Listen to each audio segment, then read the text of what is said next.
dalam kegiatan Agustusan itu muncul berbagai macam kegiatan itu. Dalam fatwa tarjih Pak, kegiatan 17-an itu diberikan guidance atau petunjuk. Di antaranya kegiatan itu harus positif dan edukatif. Ya misalnya diisi pengajian, ya boleh-boleh saja. Kalau kita diisi kajian tarjih ini ya boleh saja Pak. Ceramah kebangsaan.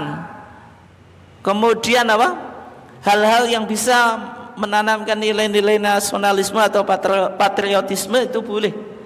Perlombaan, tapi perlombaan ini penting untuk dipahami dan sebagian perlombaan perlu dikaji ulang Pak. Apakah nilainya ada nilai positif atau edukatif atau tidak gitu. Karena banyak perlombaan yang tidak ada nilai edukasinya Pak. Justru itu sekedar hura-hura atau tidak memberikan dampak yang positif. Meskipun kadang disenangi kan gitu. Sehingga dalam pandangan tarjih cari perlombaan yang positif dan edukatif.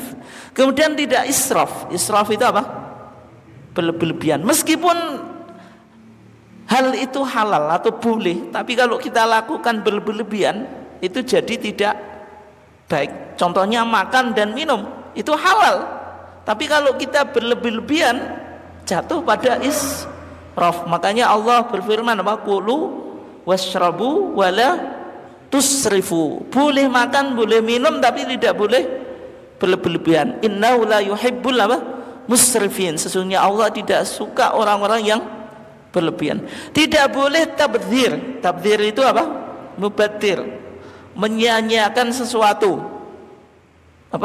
Innal mubadzirina kanu ikhwanas syayatin wa kana syaitanu li rabbih kafura.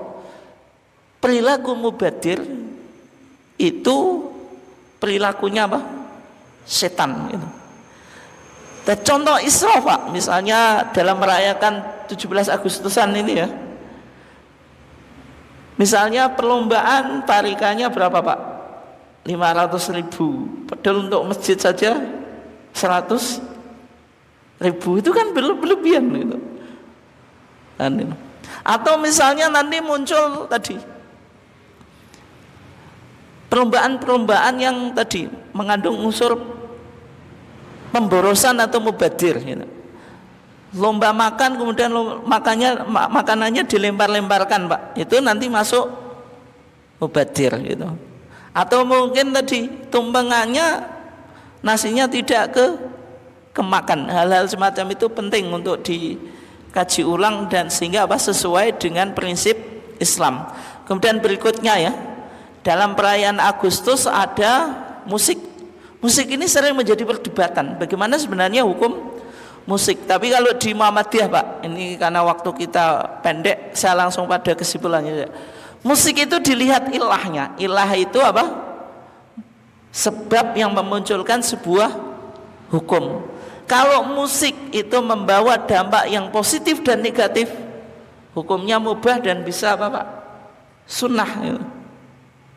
Kalau musik membawa kepada hal yang negatif, maka hukumnya bisa makruh, bisa haram. Jadi musik itu tergantung bagaimana kita menggunakannya gitu.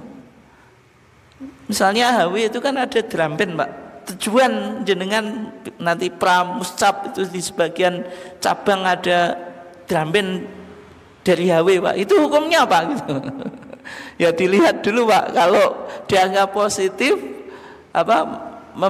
memberikan semangat dalam kita berorganisasi ya bisa mubah, bisa bahkan bisa sunnah. Tapi kalau musik-musik yang nggak jelas gitu, musik koplo, musik yang tidak edukatif, ya tentu itu nanti bisa makruh, bisa haram gitu. Tergantung bagaimana kita tadi menggunakan musiknya.